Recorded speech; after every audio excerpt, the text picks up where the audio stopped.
Hello, everyone, and welcome to Fearlessly Authentic. I'm your host, Jody Harrison Bauer, and it is such an honor to have you joining me today for this episode of Fearlessly Authentic.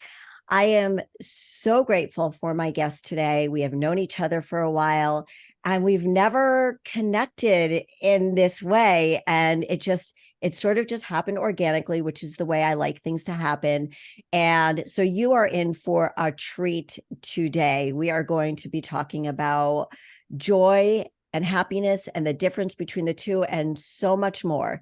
But I just wanted to thank you once again for joining us. This is the place where we educate, empower, entertain you a bit, and inspire you to live your most fearlessly authentic life. Please remember to rate, review, and subscribe.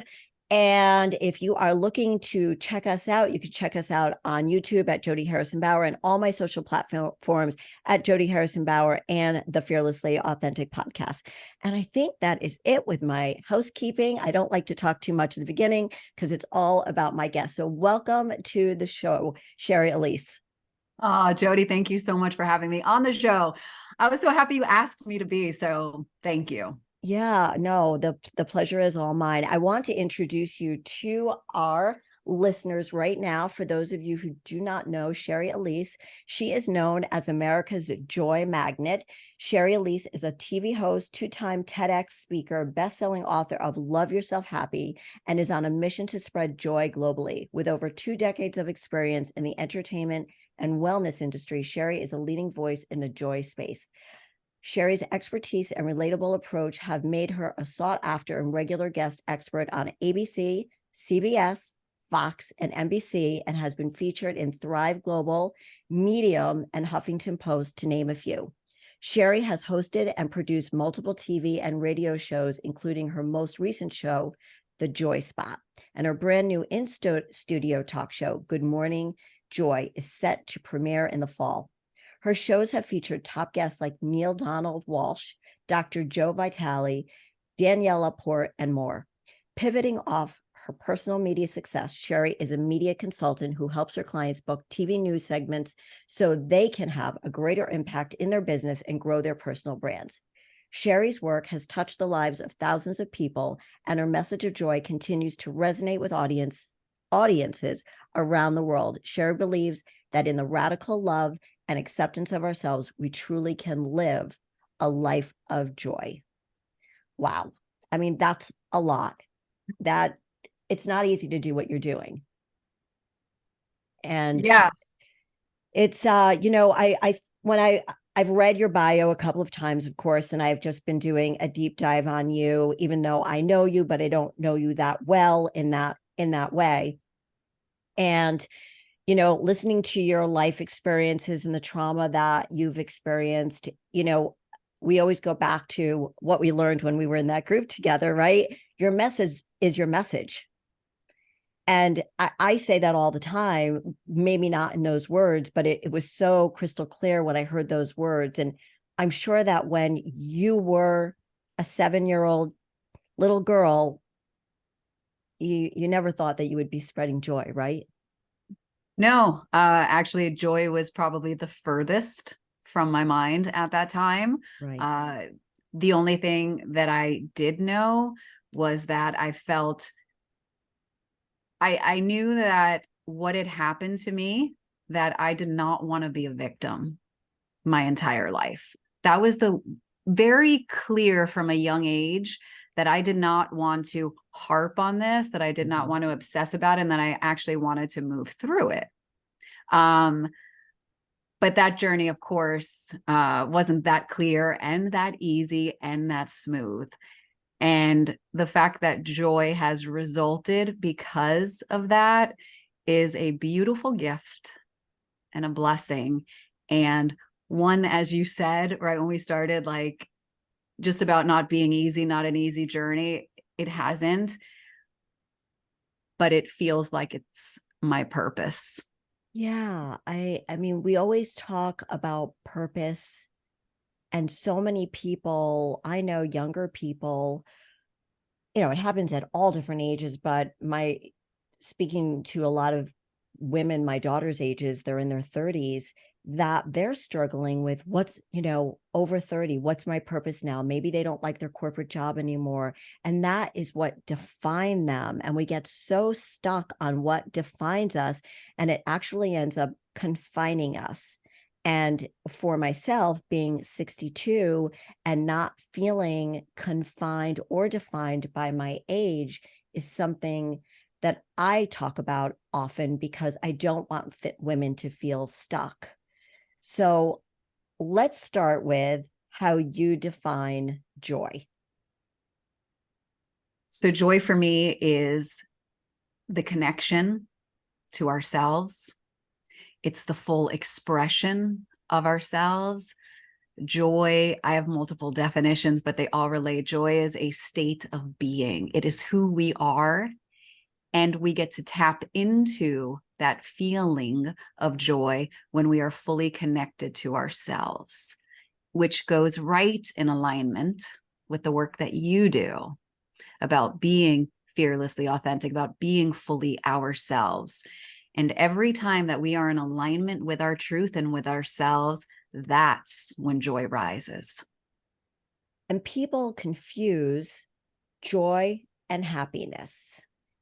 How do you separate the two? How do you discuss them? How does somebody understand the difference between joy and happiness? Because even when I'm describing maybe an emotion or how I want people to feel, I do sometimes say, I want you to feel joyful and happy.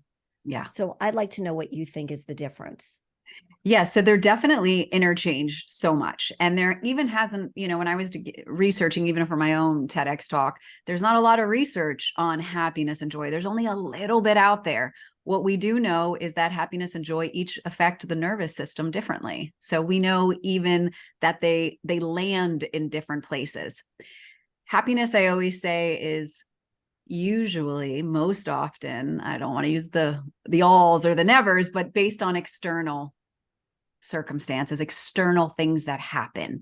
So it's usually that fleeting thing, like I just won the lottery, right? I'm right. so happy. Or we're going on vacation, I'm so happy. And there's usually something attached to it. So I feel happy when this one thing is happening.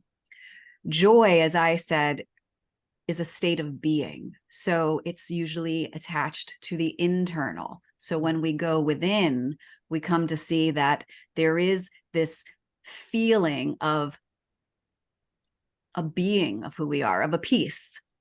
An easy way to describe it, it sounds very like visceral right now or surreal, but an easy way and an example that I like to give is if you imagine life as a dinner table and happiness is what's being served to you on the table, and joy is what you bring to the table. I And love so, that. yeah, we never have to, and one's not better than the other. They're all, I say that happiness is a feeling, it's an emotion, and joy is the state of being.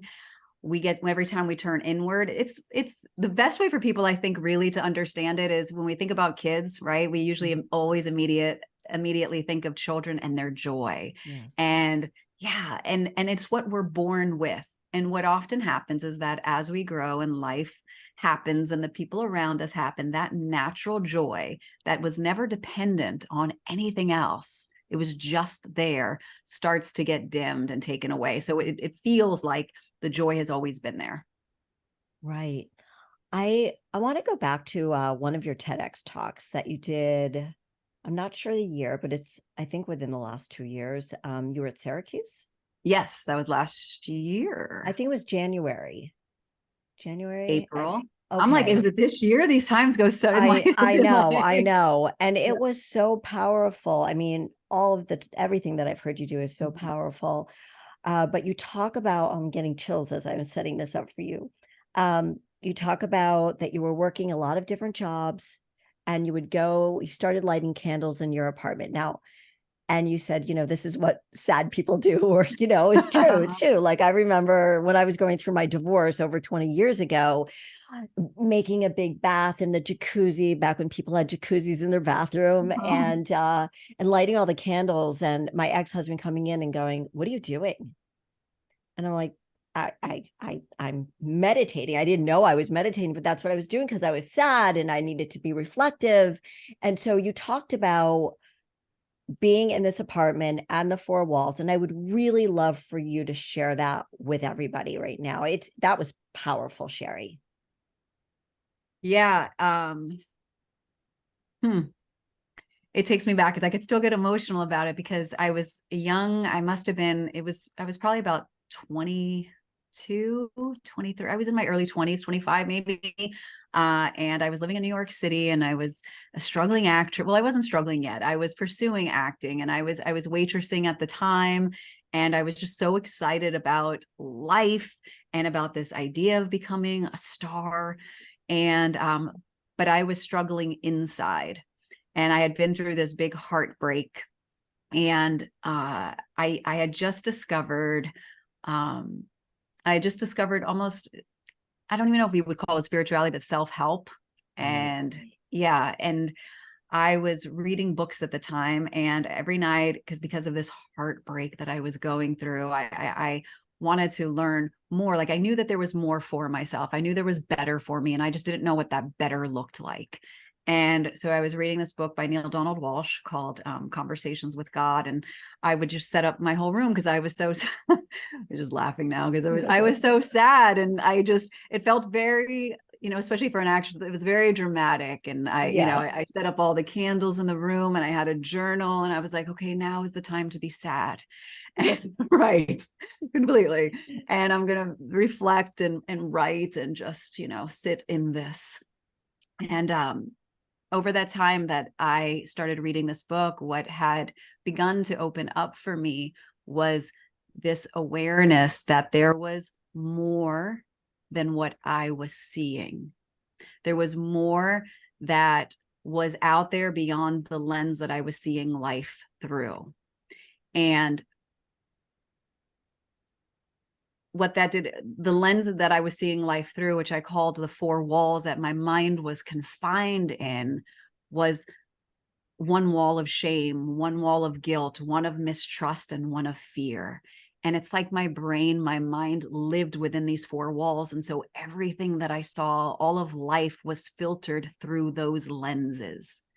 But I didn't know it because that's all I ever knew since I was 7 years old. And what happened was, reading this book just exposed me to the fact that there was this other way to see life, that I wasn't confined by these walls, which of course I didn't even know at the time were that. And so just little by little, the journey began where once I understood that there was more, that there really was more out there, because I had always known it internally. I didn't know what that looked like, but it was always like this North Star to lead through. Right. And I've talked to lots of people about like that. It's almost like that gut feeling of knowing, there's more, there's a quote unquote better life for you. And deep down, you're not going to be this sad forever, but you don't know how to get out of it. And you sit in these, either literal or figurative four walls. I mean, I've been in places like that. I didn't have the same trauma you had, and I do want to talk about that after this. But I've gone through stuff. I mean, I'm 62. Of course, I've gone through shit. I've gone through a lot. Yeah. And you're like, wait a minute. I know there's something more for me outside of these walls, but I don't know how to get through them.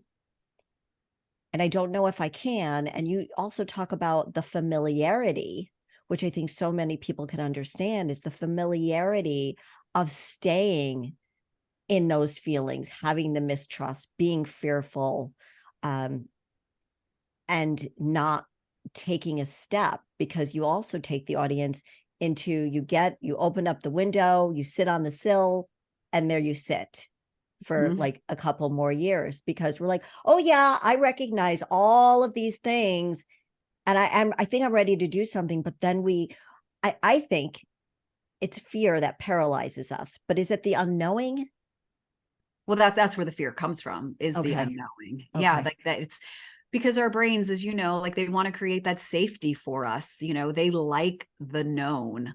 our brains do not want to go to the unknown because it feels unsafe. And so even if we're in these places in our lives that we know are not good, we're so used and and familiar with that feeling that it feels better to stay there. I think I mentioned in the talk about the security blanket, right? It's like it's all ratted and tattered. There's holes in it and everything, but we hold on to it because it's what we know. And it's not until, for some of us, years, we sit there in that place and then have the courage to then take that step to put that one leg out over the windowsill, right? And for me, that's how it was. Like, so I started discovering all these things in my 20s, and I was like, oh, okay. Like, and that was the step that I needed at that time to open myself that there is more. But I wasn't ready to just yet go for that more. Because it was too scary, and I didn't know what life would look like if I felt good on the inside. I didn't know what life would look like if I trusted people. I didn't know what that would look like. And so I was really familiar with what mistrust felt like and fear. And so, yeah, we absolutely do stay in those places.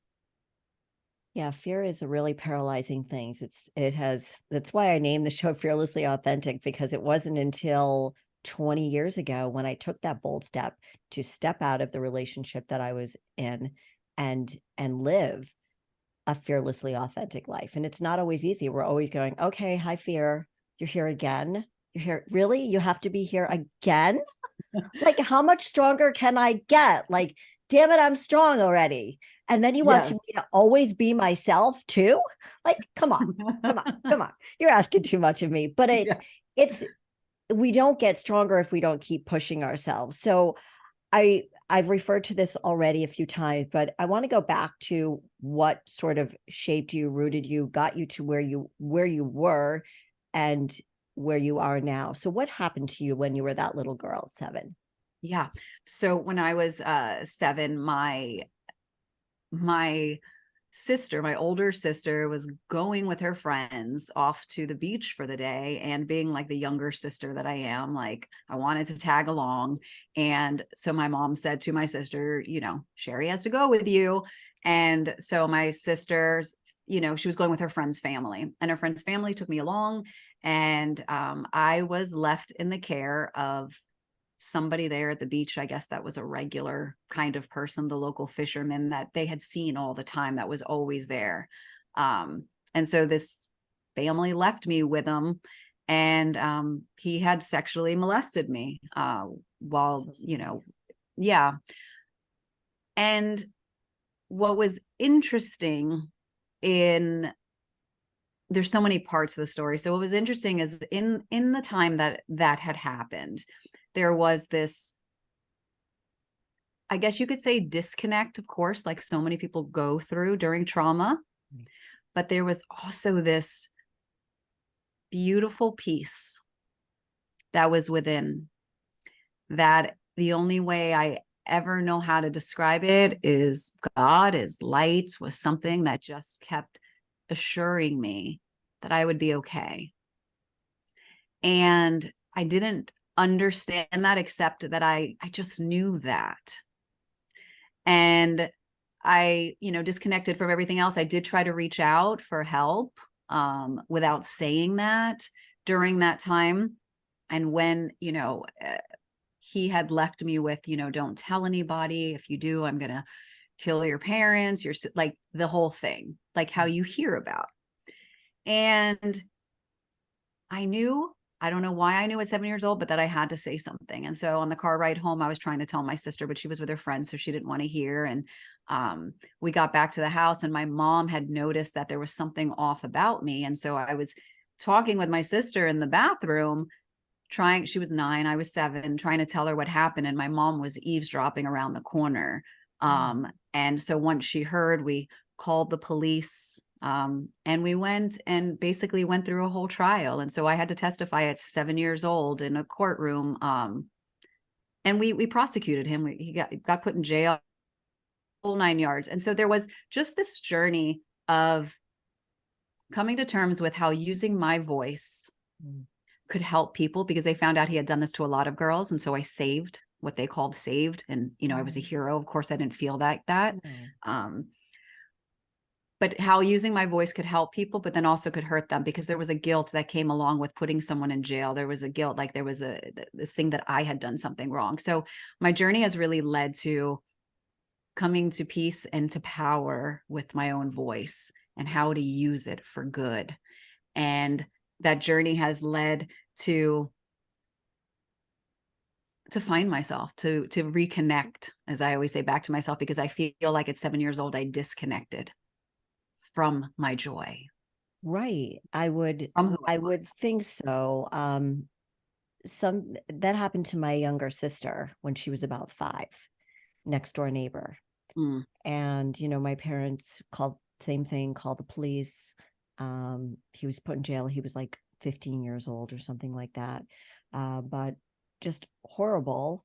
And that you do disconnect. I've noticed it, she's just 2 years younger than me, mhm. and probably hasn't done the work that she should have. But I noticed growing up the disconnect, if I could look back. And so how the fact that you disconnected, and I think so many people who are listening right now could understand that, have gone through some type of trauma in their childhood and can relate to disconnecting. I mean, I'm thinking of a few things even in myself where I didn't, wasn't what you went through, but other things. And Mhm. you do disconnect because we don't want to feel, right? Because the hardest thing for us to do is feel, because it hurts too much.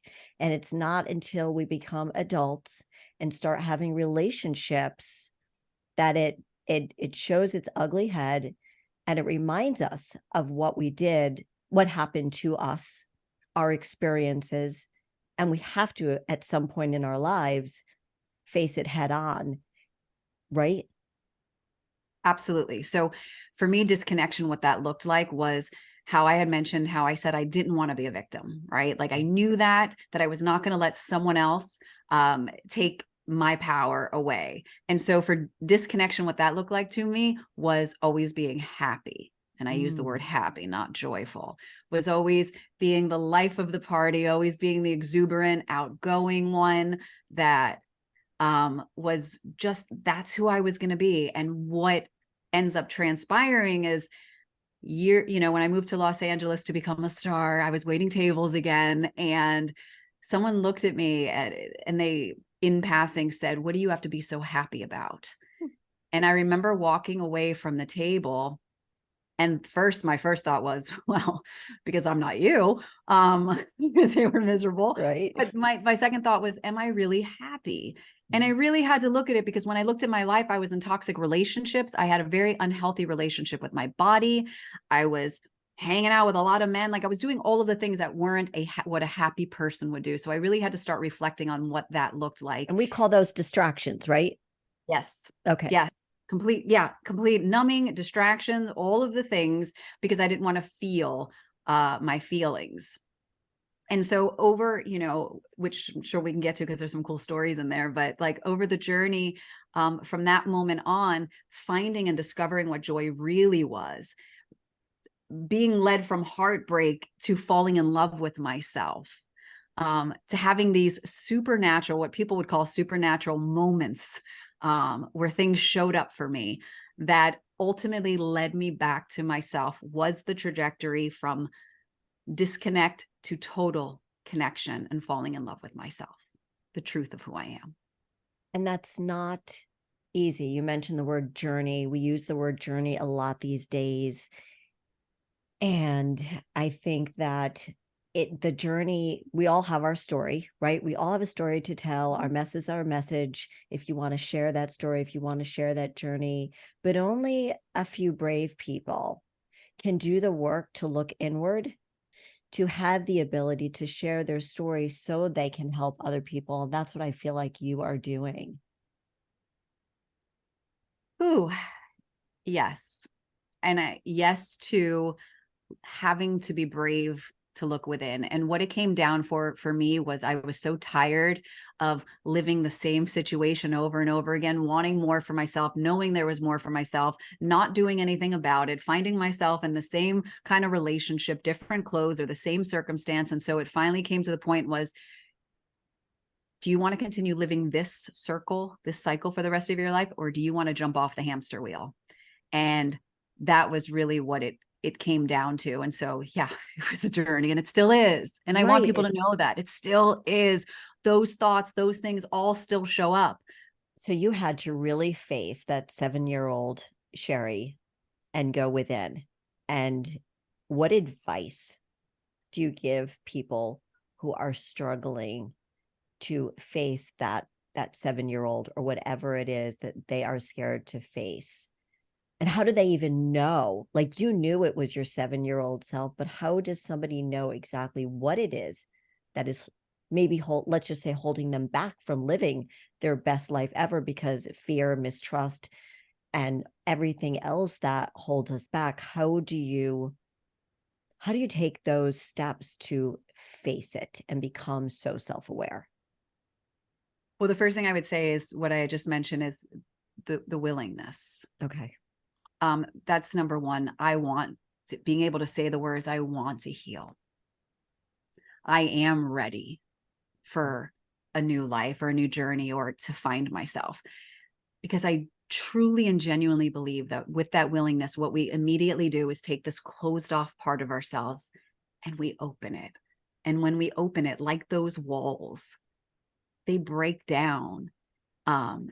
And the opportunities or the intuition, our gut feelings of what to do next. But the easiest thing that I say to people is, when you wake up in the morning, instead of running and facing what all the day is going to bring and all the things that you have to worry about, I always started with just checking in with myself. I put my hand on my heart and go, how are you feeling today? And honestly, like, that's a question that most of us don't really ask ourselves or check in with ourselves. We just go, go, go, go, go. And that just questioning and sitting with, how are you doing today? How are you feeling? And listening. Yeah, because people don't want to know. They don't. And I think the go, go, go. And I don't know about you, but I felt like this after we all dealt with the pandemic and being quarantined for 3 months. And then everybody, and that's how we met each other, was soon after that was, and then everybody was in a scurry to make up for that time. And quite honestly, I loved being in quarantine with my husband. I loved the quietness, the stillness, the not rushing to my fitness studio, not feeling like I had to be anywhere for anyone except for me and my husband and our dog. And I knew my daughters were okay with their significant others. And then all of a sudden things started opening up and people were like going crazy. It was too much for me. And part of me just didn't want to, I just didn't want to know. And I think then I saw people going from boom to, I don't want to face what's really going on in my life because so many relationships fell apart. So have you seen with what you do and people you talk to, have you seen a rise? Did you find that time of life, the last 3 years, did affect people differently than you've seen in the past, maybe?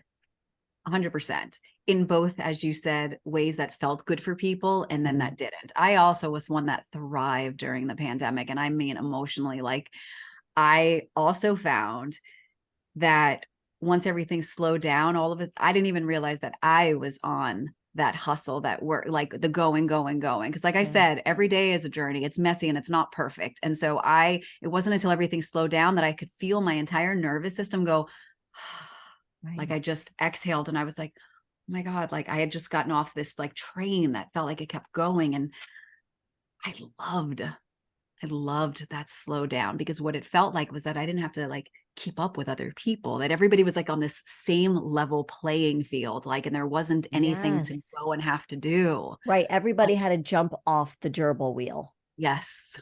Yeah. So now with everybody then they jumped back on and went faster than ever before. Yeah. And I think that maybe that was because they didn't want to look inward, or maybe those who did look right. those Yes. who didn't want to look inward got out of a relationship? Or what's your take on everything that happened after, we were allowed to be out and about?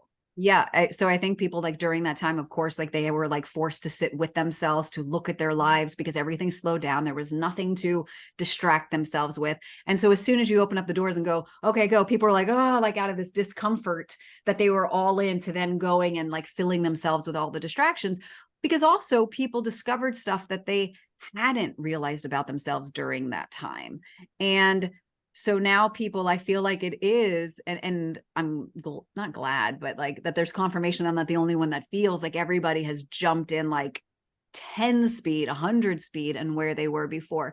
And I think it's that thing, because what ended up happening too is that then now there's new trauma. There's new trauma from what happened during the pandemic. And so it's that thing that people don't want to sit with that either, because it is painful. And to go back to your question where you said, what advice do you have to give to people that don't want to sit with that?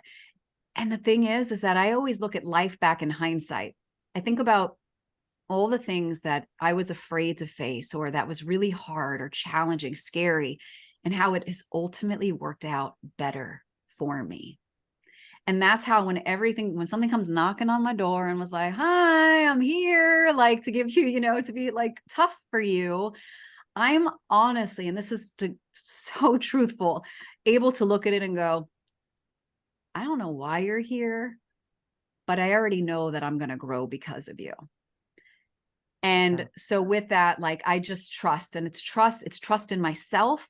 It's trust that I'm going to be able to move through this. And it's trust that whatever is waiting on that other side, when you decide to go within, it's much scarier in our heads than what it actually is, because what is waiting within is so much love.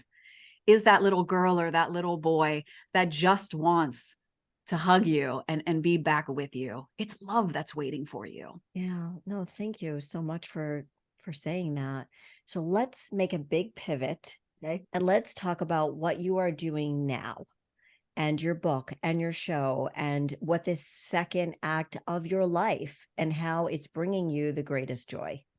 Yes. So as we talked about this journey, and it is a journey, and rediscovering and uncovering who I am and what I'm here to do, which is to fully be myself, period. And in that fully being myself is where I said the joy lies. I have always felt that the world needs to be reminded of the good, Mm. because I've always seen it, even in the man who, the trauma that I experienced from him, I still always saw his good.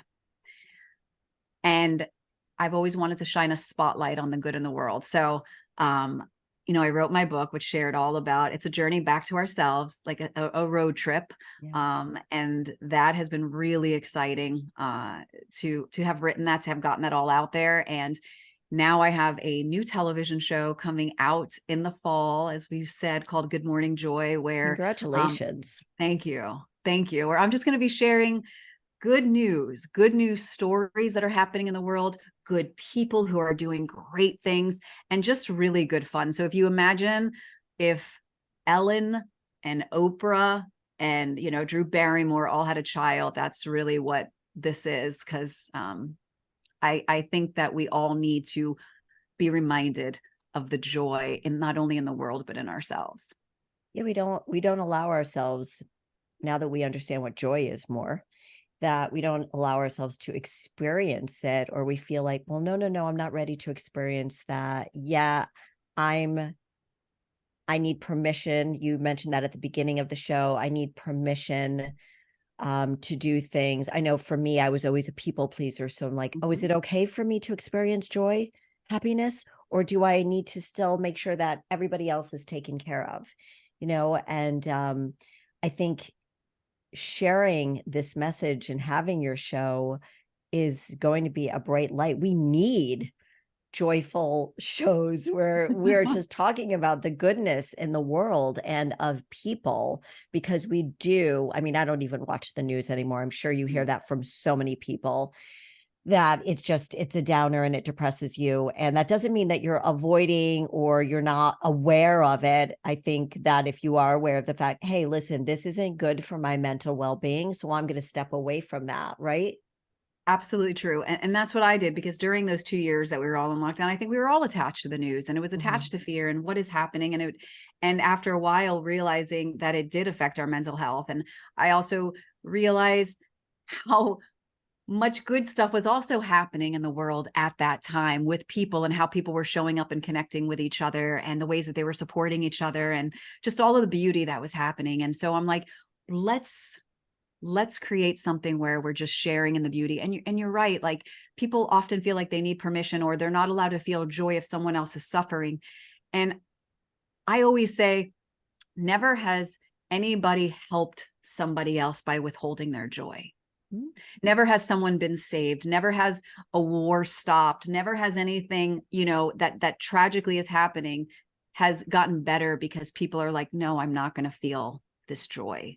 I'm not Mm. going to put it out there. And I have been criticized of that, even during really hard times, to putting out positive content as if I'm wearing rose-colored glasses. And I'm like, no, I know that that is happening, but I also know that this is happening, and I'm choosing to focus on that. And it doesn't mean I don't care. Right. But I It's an also know added, that there's someone who needs to hear this right now. and I feel like it's an attitude that you have to decide that you are going to lean into, right? And that if you choose to be the other way, and I see it all the time with different people and the clients that I've had, the Mhm. ones who are like Eeyore, like the sky is falling, and then there are the Yep. people like, oh, this is going to be great, and I always go back to that balance. Let's find it in here somewhere, Yep. in the messy middle, but that's where we're going to be our most authentic selves. And if it is joy and happiness and love and peace and balance that you're looking for, stay away from the stuff that's going to make you sad and depressed. Absolutely. And I think that if people take anything away from today, if what I am saying about joy is that joy is the full expression and connection of your true self, which does include days feeling sad, days feeling frustrated. It's allowing yourself to fully be you. And so I am not the person that says, oh, everything is wonderful and there are no challenges.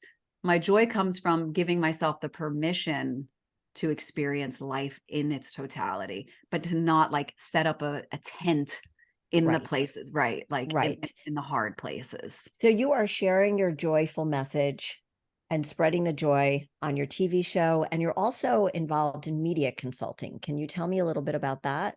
Yeah. So as we met, really being able, so what I did was during the pandemic, I invested really at the time into learning how to take my message of joy to get it out to a broader audience.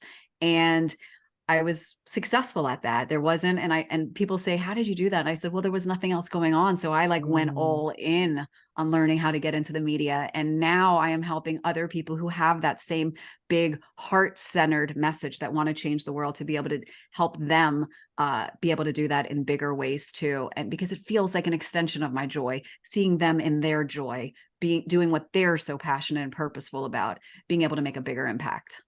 I love that. I love how you have just